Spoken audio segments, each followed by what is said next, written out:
बिहार में 4 सीटों पर राज्यसभा चुनाव के दंगल की लड़ाई आखिरकार समाप्त हुई और एनडीए के सामने इंडिया गठबंधन का उम्मीदवार यानी 5वीं सीट का उम्मीदवार एडी सिंह आखिरकार चारों खाने चित हो गया। लेकिन जिस प्रकार से लगातार नेता प्रतिपक्ष तेजस्वी यादव के तरफ से ये दावा और वादा किया जा रहा था कि हारी हुई बाजी को बदल दिया जाएगा, लेकिन इस पूरे 5 सीटों पर 5वीं सीट के तौर पे जो सरताज और बादशाहत जो थी वो आखिरकार एनडीए के सिर सजने का काम हुआ। आपको बता दें कि जिस प्रकार से 2025 के चुनावी समीकरण में आरजेडी 25 सीटों पर सिमटी थी और बिहार की जो सबसे बड़ी पार्टी आरजेडी हुआ करती थी, 2025 के विधानसभा चुनाव में नेता प्रतिपक्ष तेजस्वी यादव मुंह दिखाने लायक नहीं रहे और लगातार राज्यसभा चुनाव की 5वीं सीट को कहीं ना कहीं तेजस्वी यादव जीत प्राप्त करना चाहते थे। लेकिन जिस प्रकार से लगातार समीकरण सेट किया गया और एआईएमआईएम के सहारे तेजस्वी यादव जीत की दहलीज पर पहुंचना चाहते थे, यानी जीत का स्वाद चखना चाहते थे।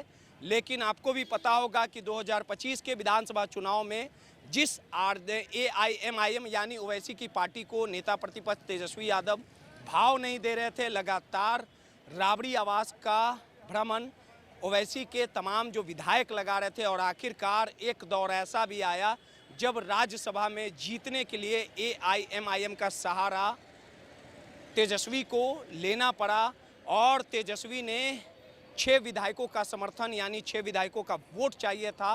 भले ही इस पूरे रणनीति में समीकरण में एआईएमआईएम के 5 विधायक और बीएसपी के 1 विधायक तेजस्वी यादव के साथ दिए, वोट डाला, लेकिन नीतीश कुमार के अपनों ने ही कहीं ना कहीं दगाबाजी कर दी। यानी कांग्रेस के 3 विधायक और 1 जो आरजेडी के विधायक थे फैसल रहमान, वो कहीं ना कहीं नदारद दिखे, जिसका खामियाजा तेजस्वी यादव को भुगतना पड़ा। और इस पूरे 5वीं सीट की रणनीति में, समीकरण में, लड़ाई में और रुतबे वर्चस्व और आन बान की शान की लड़ाई में आखिरकार तेजस्वी की करारी हार हुई। विधानसभा चुनाव की तरह इस बार भी तेजस्वी यादव को हार का सामना करना पड़ा और आखिरकार कहीं ना कहीं तेजस्वी की जो नैया है वो उनके अपनों ने ही ले डूबा।